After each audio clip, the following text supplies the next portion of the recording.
अध्याय नंबर 3 अनुसंधान के प्रकार। प्रश्न: ऐतिहासिक अनुसंधान से आप क्या समझते हैं? ऐतिहासिक अनुसंधान के प्रमुख उद्देश्य एवं महत्व क्या है? अथवा अनुसंधान के उपागम से आप क्या समझते हैं? ऐतिहासिक अनुसंधान की विशेषताओं का वर्णन कीजिए। उन परिस्थितियों का उल्लेख कीजिए जिसके अंतर्गत इस विधि का प्रयोग करते हैं। अथवा निम्नलिखित पर संक्षिप्त टिप्पणी लिखिए। ऐतिहासिक अनुसंधान। उत्तर: ऐतिहासिक अनुसंधान का अर्थ ऐतिहासिक अनुसंधान को ज्ञात करने से पूर्व इतिहास तथा ऐतिहासिक ज्ञान की प्रकृति को ज्ञात करना आवश्यक है। इतिहास के लिए अंग्रेजी में हिस्ट्री शब्द का प्रयोग होता है।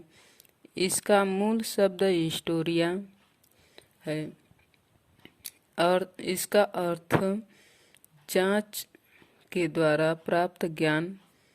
अब इसका अर्थ भूतकालीन अभिलेख तक सीमित हो गया है। यद्यपि भूतकालीन अभिलेख पृथ्वी, नक्षत्र आदि सभी के होते हैं, किंतु यहाँ हम मानव इतिहास की ही चर्चा करते हैं। वस्तुतः मानव की उपलब्धि का पूर्ण, सही और अर्थपूर्ण अभिलेख इतिहास कहलाता है।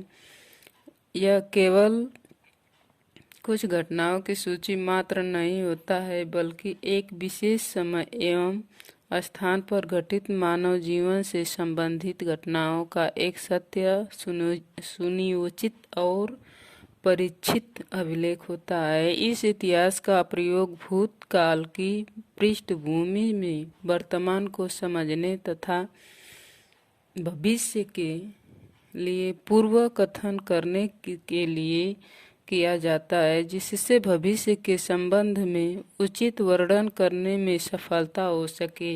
यह कहावत प्रचलित है कि इतिहास अपने को दोहराता है। इसका अर्थ यह है कि समान परिस्थितियों में त्रुटियों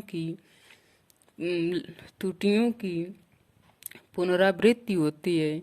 जॉन डब्ल्यू वेस्ट, राइटर हैं, ने ऐतिहासिक अनुसंधान को परिभाषित करते हुए लिखा है: ऐतिहासिक अनुसंधान का संबंध ऐतिहासिक समस्याओं के वैज्ञानिक विश्लेषण से है। इसके विभिन्न पदभूत के संबंध में एक नई सूझ पैदा करते हैं, जिसका संबंध वर्तमान और भविष्य से होता है। इसी प्रकार राइटर F.L. ह्यूटनी ने लिखा है: ऐतिहासिक अनुसंधान भूत का विश्लेषण करता है। इसका उद्देश्य भूतकालीन घटनाक्रम, तथ्य और अभिवृत्तियों के आधार पर ऐसी सामाजिक समस्याओं का चिंतन एवं विश्लेषण करना है जिसका समाधान नहीं मिल सका। यह मानव विचारों और क्रियाओं के विकास की दिशा की खोज करता है, जिसके द्वारा सामाजिक क्रियाओं के लिए आधार प्राप्त हो सके। हेडिंग है: ऐतिहासिक अनुसंधान के उद्देश्य। नंबर 1, ऐतिहासिक अनुसंधान का मूलभूत उद्देश्य भूत के आधार पर वर्तमान को समझाना और भविष्य के लिए सतर्क होना।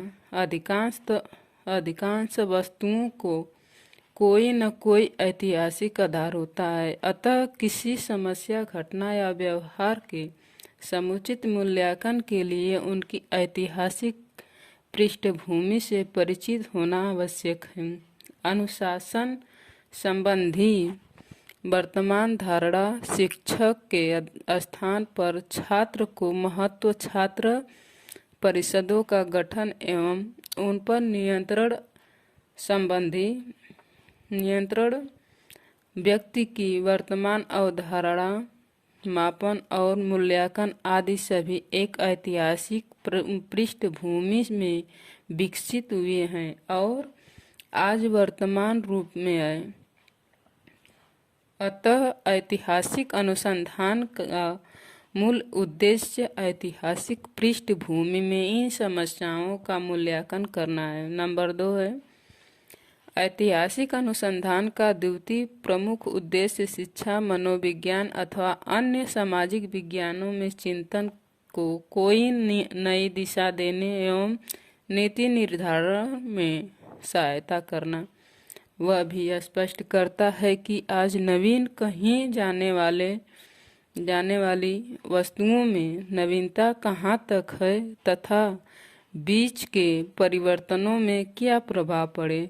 इस प्रकार ऐतिहासिक अनुसंधान त्रुटियों के प्रति सतर्क कर मार्ग प्रशस्त करता है। नंबर 3 है ऐतिहासिक अनुसंधान का तृतीय उद्देश्य वैज्ञानिकों की भूतकालीन तथ्यों के प्रति जिज्ञासा की तृप्ति एवं भूत, वर्तमान तथा भविष्य का संबंध स्थापन है। नंबर 4 है ऐतिहासिक अनुसंधान का एक उद्देश्य किसी क्षेत्र विशेष के व्यावसायिक कार्यकर्ताओं के लिए पूर्ण अनुभव के आधार पर भावी कार्यक्रम की रूपरेखा निर्धारित करने में सहायता करना है। नंबर 5 है इस तथ्य को स्पष्ट करता है कि किन परिस्थितियों में किन कारणों से व्यक्ति अथवा व्यक्तियों ने एक विशेष प्रकार का व्यवहार किया है, उसका प्रभाव उसके ऊपर तथा समाज पर क्या प्रभाव पड़ा। नंबर 6 है ऐतिहासिक अनुसंधान इस तथ्य का भी विश्लेषण करता है कि आज जो सिद्धांत एवं क्रियाएं व्यवहार में आए उनका उद्भव एवं विकास किन परिस्थितियों में हुआ है। हेडिंग है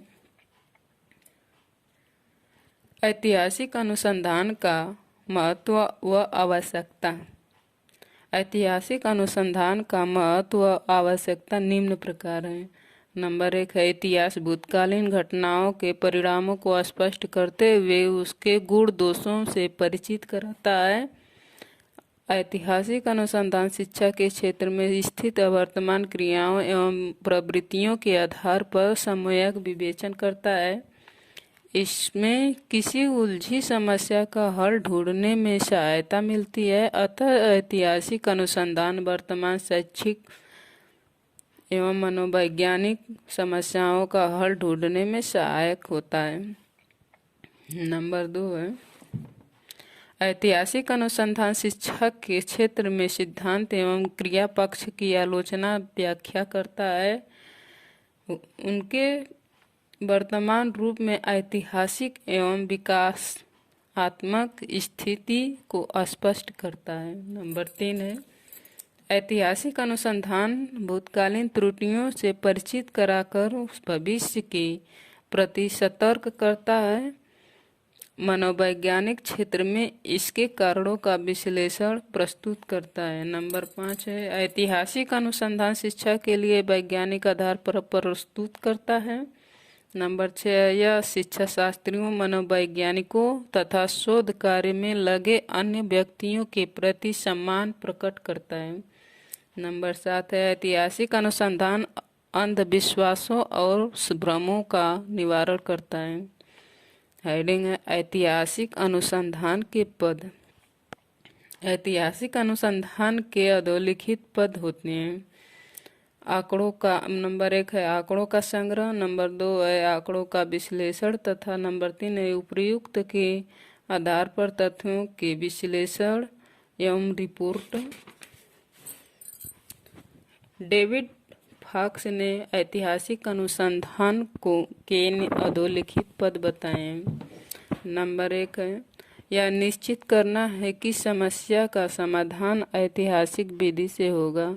नंबर 2 किस प्रकार के आंकड़ों की आवश्यकता है इसका निश्चय करना। नंबर 3 है पर्याप्त आंकड़े प्राप्त हो इसका निश्चय करना। नंबर 4 निम्नलिखित माध्यमों से आंकड़े प्राप्त करके प्रारंभ करना। इसमें नंबर 4 में है ज्ञात आंकड़े, ब ज्ञात स्रोतों से नवीन आंकड़ों प्राप्त करना।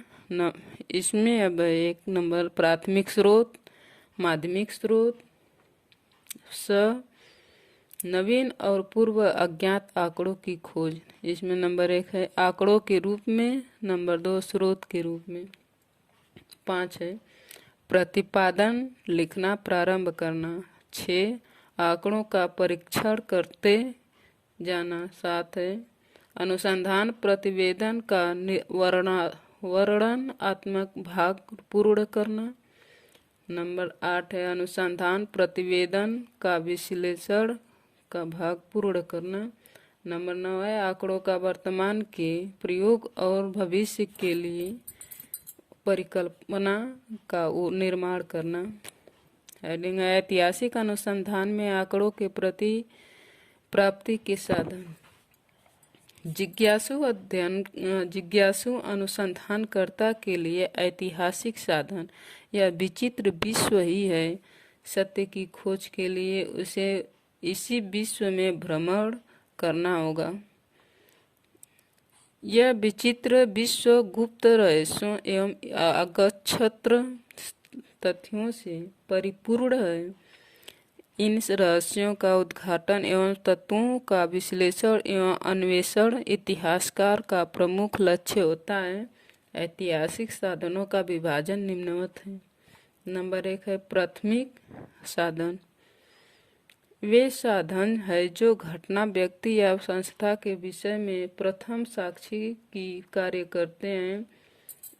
इस प्रकार के साधन घटना से तत्कालीन संबंध रखने वाले होते हैं, जिनके समक्ष वास्तव में घटना घटित होती है। इस प्रकार के साधनों में निम्नलिखित महत्वपूर्ण है। नंबर 1 हेडिंग से सचेतन रूप में से प्रदर्शित सूचनाएं। और हेडिंग है लिखित साधन, जैसे वृत्तांत, कथा, जीवन वृत्तांत, दैनंदिनी वंशावलियाँ तथा शिलालेख आदि। हेडिंग है मौखिक परंपरा, जैसे गाथाएं, कहानियाँ, उपाख्यान आदि। कलात्मक उपलब्धियाँ। हेडिंग ऐतिहासिक चित्र, मूर्तियाँ, सिक्के आदि। नंबर 2 अवशेष अथवा अचेतन प्रमाण पत्र, यथा मानवीय अवशेष, भवन, शस्त्र, वस्त्र एवं ललित कलाएं आदि। इन अवशेषों से तत्कालीन घटना, काल विशेष या व्यक्ति विशेष के विषय में प्राथमिक ज्ञान प्राप्त होता है। दूसरा नंबर हेडिंग है द्वितीयक साधन। ऐतिहासिक घटना या व्यक्ति के विषय में जो कुछ तथ्य प्रदान करते हैं, उनकी आवृत्ति उन साधनों के अंतर्गत प्रत्यक्षतः समाहित नहीं रहती। एक व्यक्ति जो ऐतिहासिक तत्व के विषय में तत्कालीन घटना से संबंधित व्यक्ति के मुंह से सुने सुनाए वर्णन को अपने शब्दों में व्यक्त करता है, जैसे वर्णन को द्वितीयक साधन कहते हैं। इनमें यद्यपि सत्य का अंश रहता है, परंतु प्रथम साक्षी से द्वितीय श्रोता तक पहुँचते पहुँचते वास्तविकता में कुछ परिवर्तन आ जाता है, जिससे उसके दोष युक्त होने की संभावना रहती है। हेडिंग है शैक्षिक एवं मनोवैज्ञानिक इतिहास के साधन, घटना की रिपोर्ट। इसके अंतर्गत लिखित प्रमाण पत्र एवं ऐतिहासिक महत्व की वस्तुओं को लिया गया है। उदाहरणार्थ विद्यालय का वातावरण, विद्यालय भवन तथा सज्जा, छात्रों के सामूहिक चित्र, शैक्षिक क्रिया अथवा मनोविज्ञान प्रयोग में लगे अध्यापकों, मनोवैज्ञानिकों, छात्रों आदि के चित्र, डिप्लोमा, उपस्थिति रजिस्टर, प्रमाण पत्र के नमूने, बैंक अभिलेख, पाठ्यपुस्तक, अभ्यास पुस्तिकाएं, मानचित्र, डिजाइन आदि। H.D. गुड के अनुसार किसी घटना विशेष का उल्लेख जब तक नहीं किया जाता है इन्हें अवशेष कहते हैं। उदाहरणार्थ साधारण प्रमाण पत्र अथवा उपस्थिति रजिस्टर का नमूना अवशेष है, परंतु यदि उस पर किसी छात्र का पूर्ण विवरण लिख दिया जाए तो वह लिखित प्रमाण पत्र हो जाता है। कुछ प्रमाण पत्र निम्नलिखित है। नंबर 1 है वैधानिक एक्ट जैसे संविधान, कानून, चार्टर आदि। नंबर 2 अदालती फैसले। नंबर 3 कार्यकारिणी या अन्य कार्यालय संबंधी लेखें। नंबर 4 है समाचार पत्र और पत्रिकाएं। 5 निजी सामग्री। 6 साहित्यिक सामग्री। हेडिंग है ऐतिहासिक आंकड़ों के साधनों का संग्रह एवं प्रयोग। आंकड़ों का संग्रह करने के उपरांत विशेषज्ञों द्वारा प्रयोग हेतु परामर्श लेना चाहिए। इसके लिए एक तालिका बनानी चाहिए। संकलित आंकड़ों को विभिन्न प्रकरणों में विभाजित कर उनका वर्गीकरण कर लेंगे। जैसे नालंदा विश्वविद्यालय के अनुसंधान के लिए शिक्षा किस स्थान पर दी जाती थी, कार्यालय कहाँ तक था, पाठ्यक्रम क्या था, पाठ्यक्रम पुस्तकें कैसी थी, परीक्षा प्रणाली क्या थी आदि की योजना बनानी होगी और इसके अनुकूल प्रमाणित साधनों को सुव्यवस्थित करना होगा। हेडिंग है आंकड़ों की आलोचना या मूल्यांकन। आंकड़ों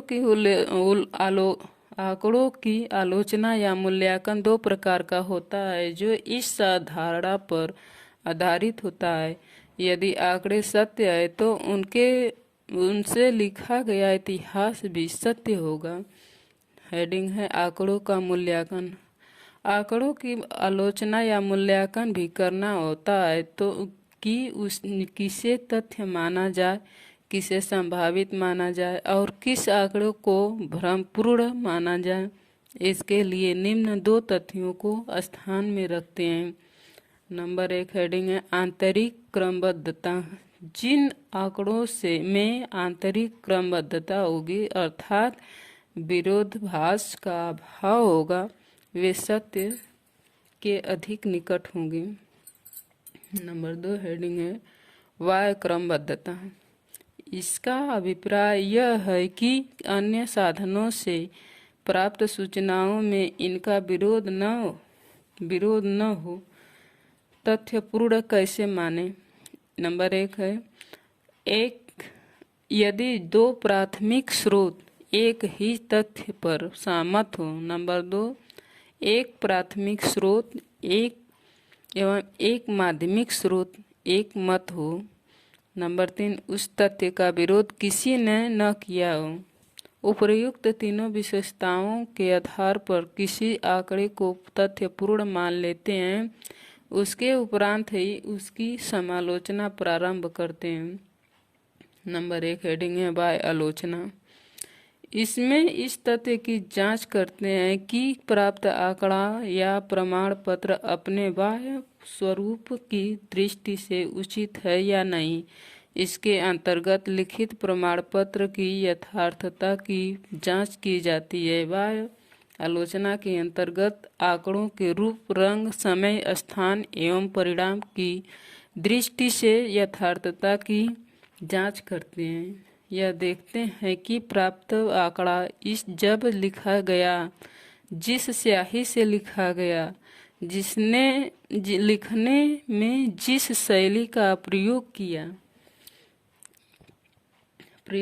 गया तथा जिस प्रकार की भाषा, लिपि, रचना, हस्ताक्षर आदि प्रयुक्त है, वे सभी तथ्य मौलिक घटना के समय उपस्थित थे अथवा नहीं।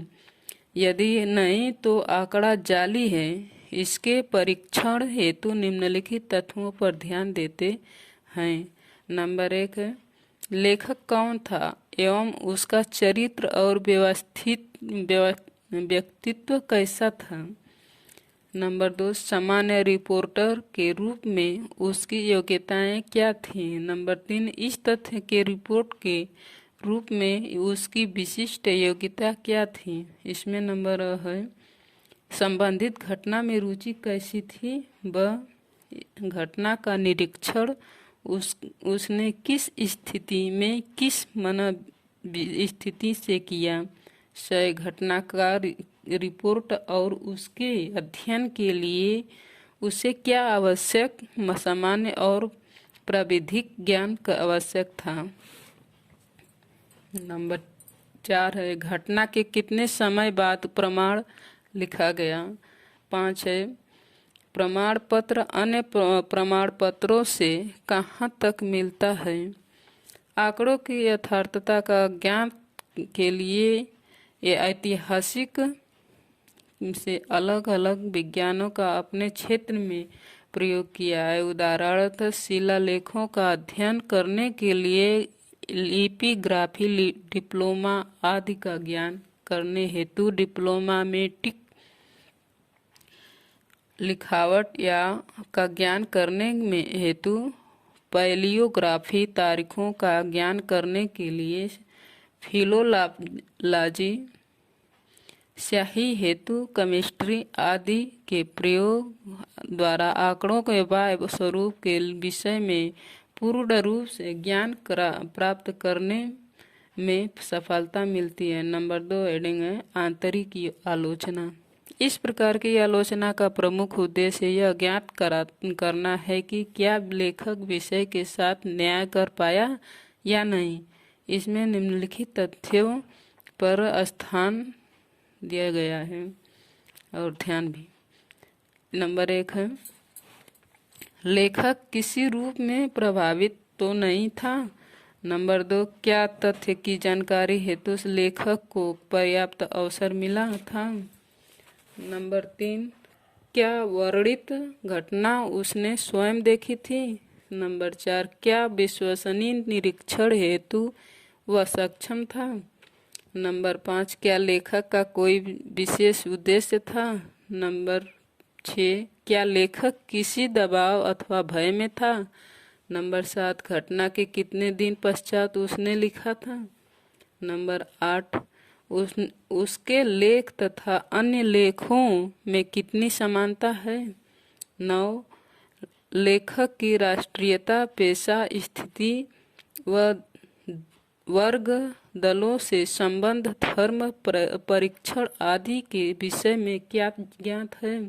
10, अभिलेखों के तैयार करने के लिए उसने परीक्षण, मानसिक क्षमता, सामाजिक सार, अवधारणाएं, रुचियां, भाषाएं, आदत कैसी थी। 11, लेखक सही है अथवा गलत है। 12, अभिलेख में कोई धोखा तो नहीं किया गया है। 13, लेखक ने अभिलेख क्यों तैयार किया। 14, क्या लेखक ऐसी स्थिति में तो नहीं रख दिया गया था जिसमें उसे सत्य को छिपाना पड़ा हो। 15, क्या उसने अधिकारियों को प्रसन्न कर उन्नति चाहिए थी। 16, क्या उसने धार्मिक, राजनीतिक अथवा जाति पूर्व धारणा प्रबल थी। 17, क्या जनता को उस प्रसन्न करने हेतु उसने संवेग उभारा है। 18, क्या उसने साहित्यिक प्रभाव में सत्य को छिपाया है।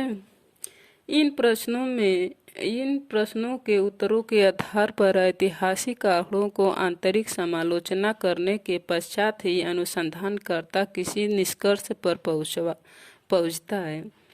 हेडिंग है, धनात्मक एवं ऋणात्मक ऐतिहासिक समालोचना।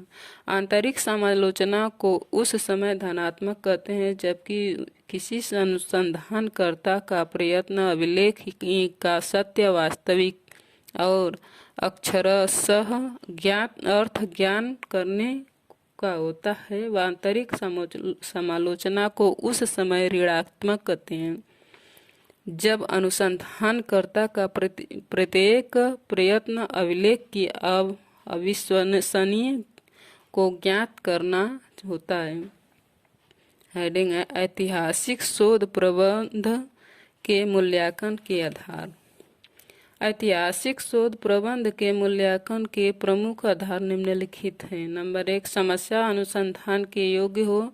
नंबर 2, निश्चित लेखक स्थान तथा समय के अनुसार स्रोत का वर्गीकरण हो। नंबर 3, अध्ययन परिसीमित हो।